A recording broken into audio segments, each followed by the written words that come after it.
नमस्कार, capital TV Uttar Pradesh देख रहे हैं आप और मैं हूं आपके साथ शिवानी रतूड़ी। आज के समय में जातिवाद की राजनीति केवल किसी एक प्रदेश तक सीमित नहीं रही, बल्कि पूरे प्रदेश को बांटने का एक बड़ा कारण बनती जा रही। जब राजनीति का आधार विकास, शिक्षा, रोजगार और देश की प्रगति होना चाहिए, तब कई जगहों पर जाति के नाम पर लोगों को अलग अलग समूह में बांटने की कोशिश की जा रही है। इससे समाज में आपसी दूरी और अविश्वास बढ़ता है। लोग एक दूसरे को जाति के चश्मे से देखने लगते हैं। इसका सबसे बड़ा नुकसान समाज की एकता को होता है, क्योंकि जब समाज ही बढ़ जाएगा तो देश की एकता भी कमजोर हो जाएगी। जातिवाद की राजनीति का असर सिर्फ चुनाव तक सीमित नहीं रहता, ये धीरे धीरे समाज की सोच को प्रभावित करने लगता है। जब नेता या कुछ लोग बार बार जाति के नाम पर बात करते हैं तो आम लोगों के मन में भी भेदभाव पैदा होने लगता है। इससे समाज में तनाव और टकराव की स्थिति बन सकती है। कई बार लोग अपने असली मुद्दे जैसे शिक्षा, रोजगार, स्वास्थ्य और विकास को भूल जाते हैं और जाति के आधार पर निर्णय लेने लगते हैं। यही कारण है कि जातिवाद की राजनीति को लोकतंत्र को भी नुकसान पहुंचाती है। इस मामले में सीएम योगी आदित्यनाथ गजब गरजे हैं। क्या कुछ बोले हैं, देखिए रिपोर्ट। मुख्यमंत्री योगी आदित्यनाथ ने अपने भाषण में कहा कि समाज को जाति के आधार पर बांटना देश के लिए बहुत खतरनाक है।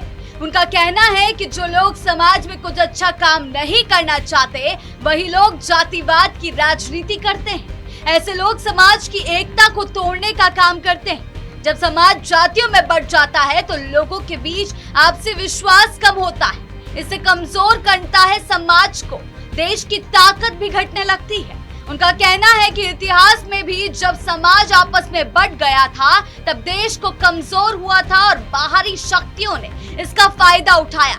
इसीलिए आज के समय में सबसे जरूरी है कि सभी लोग एकजुट होकर देश और समाज के विकास के लिए काम करें। मुख्यमंत्री ने कहा कि जातिवाद की राजनीति देश की नींव को कमजोर कर रही है।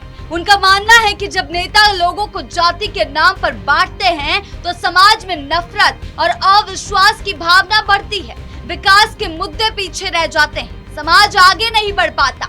उनका साफ कहना है कि अगर हम फिर से बांटने की राजनीति में फंस गए तो ये देश को फिर से कमजोरी और पिछड़ेपन की ओर ले जा सकता है। उनका साफ साफ इशारा विपक्ष की ओर था। इसीलिए हमें ऐसी राजनीति से बचना चाहिए और समाज में भाईचारा और एकता का भाव बढ़ाना चाहिए। उन्होंने इनडायरेक्टली विपक्ष को घेरने की कोशिश की है। उन्होंने लोगों से भी अपील की कि वो अफवाहों पर विश्वास ना करें और समाज को जोड़ने का काम करें। अपने भाषण में मुख्यमंत्री ने कुछ लोगों पर आरोप लगाया कि वो भारत की संस्कृति और आस्था पर सवाल उठाते रहते हैं। उन्होंने कहा कि कुछ लोग पहले ये कहते थे कि भगवान राम और कृष्ण का अस्तित्व ही नहीं था। ऐसे लोग राम मंदिर के निर्माण का विरोध करते रहे। उनका कहना है जब राम सेतु को लेकर विवाद हुआ था तब भी कुछ लोग उसे तोड़ने की बात कर रहे थे। वहीं दूसरी तरफ जब राम मंदिर के निर्माण का मुद्दा आया तब भी कई लोगों ने इसका विरोध किया। मुख्यमंत्री के अनुसार इससे समाज में भ्रम और अविश्वास का माहौल बनाया गया।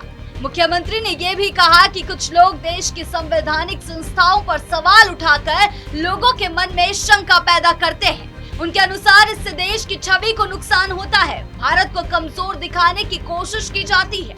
उनका कहना है कि ऐसे लोगों को देश की चिंता नहीं है, वो अपने राजनीतिक फायदे के लिए ऐसा करते हैं। लोगों से कहा है कि वो देश की एकता और संस्कृति की रक्षा करें और ऐसे प्रयासों से सावधान रहें। मुख्यमंत्री का संदेश था कि समाज एकजुट रहेगा तभी देश मजबूत और आगे बढ़ेगा। इनडायरेक्टली मुख्यमंत्री ने अपनी बातों में विपक्ष को घेरने की और देश के साथ गद्दारी करने की ओर इशारा किया है।